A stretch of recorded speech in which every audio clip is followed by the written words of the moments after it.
بسم اللہ الرحمن الرحیم۔ ناظرین کیسے ہیں آپ لوگ کو میری طرف سے رمضان بہت بہت مبارک ہو۔ اللہ تعالیٰ ہمیں اس رمضان میں بہت سی نیکیاں کرنے کی توفیق عطا فرمائے، سارے روزے رکھنے کی توفیق عطا فرمائے۔ تو چلیں آج کی ویڈیو کو آغاز کرتے ہیں۔ ہمارا آج کی ویڈیو کو ٹاپک بھی رمضان کریم کے حوالے سے ہے کہ رمضان مبارک میں جب ہم کہتے ہیں کہ شیطان جو ہے اس کو قید کر لیا جاتا ہے تو پھر ہم سے گناہ کیوں سرزد ہو جاتے ہیں؟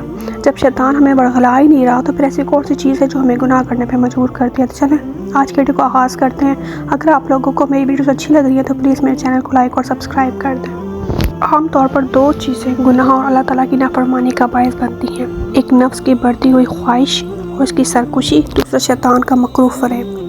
شیطان انسان کا ازلی دشمن ہے۔ وہ نہ صرف خود بلکہ اپنے لاؤ لشکر اور چیلوں کی مدد سے دنیا میں ہر انسان کو دین حق سے غافل کرنے کی کوشش میں لگا رہتا ہے۔ مگر رمضان المبارک کی اتنی برکت و فضیلت ہے کہ شیطان کو اس ماہ مبارک میں چکر دیا جاتا ہے۔ حضرت ابو ہریرہ رضی اللہ سے مروی ہے کہ حضور نبی کریم صلی اللہ علیہ وسلم نے فرمایا، جب ماہ رمضان کی پہلی رات ہوتی ہے تو شیطانوں اور سرکش جنوں کو بیڑیاں پہنا دی جاتی ہیں اور جہنم کے دروازے بند کر دیے جاتے ہیں اور ان میں سے کوئی دروازہ کھولا نہیں جاتا، جبکہ جنت کے دروازے کھول دیے جاتے ہیں اور ان میں سے کوئی دروازہ بند نہیں کیا جاتا۔ ایک منادی پکارتا ہے، اے طالب خیر آگے آ، شر کے متلاشی رک جا۔ اللہ تعالیٰ کئی لوگوں کو جہنم سے آزاد کر دیتا ہے اور ماہ رمضان کی ہر رات یوں ہی ہوتا رہتا ہے۔ رمضان المبارک میں شیطانوں کا ذکر دیا جانا اس عمر سے گناہ یہ ہے کہ شیطان لوگوں کو بہکانے سے باز رہے اور اہل ایمان ان کے وسوسے قبول نہیں کرتے۔ اس کی وجہ یہ ہے کہ روزے کے باعث حیوانی قوت جو غضب اور شہوت کی جڑ ہے مغلوب ہو جاتی ہے۔ غضب اور شہوت ہی بڑے بڑے گناہوں کا باعث ہوتے ہیں۔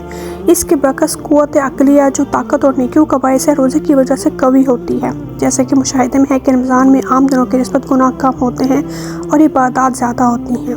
شیطانوں کو جکڑے جانے کی ایک علامت یہ بھی ہے کہ گناہوں میں مصروف ہونے والے اکثر لوگ رمضان میں باز آ جاتے ہیں اور توبہ کر کے اللہ کی طرف رجوع کرتے ہیں۔ پہلے وہ نماز قائم نہیں کرتے تھے، اب پڑھنے لگتے ہیں۔ اس طرح وہ قرآن مجید کی تلاوت اور ذکر کی محافل میں شریک ہونے لگتے ہیں، حالانکہ وہ پہلے ایسا نہیں کیا کرتے تھے۔ پہلے جن گناہوں میں اعلان مشغول رہتے تھے اب ان سے باز آ جاتے ہیں، اور بعض لوگ جن کا عمل اس کے خلاف نظر آتا ہے اس کی وجہ یہ ہے کہ شیطانی وسوسے ان کے شریر نفس کی جڑوں میں سرایت کر چکے ہوتے ہیں، کیونکہ آدمی کا نفس اس کا سب سے بڑا دشمن ہے۔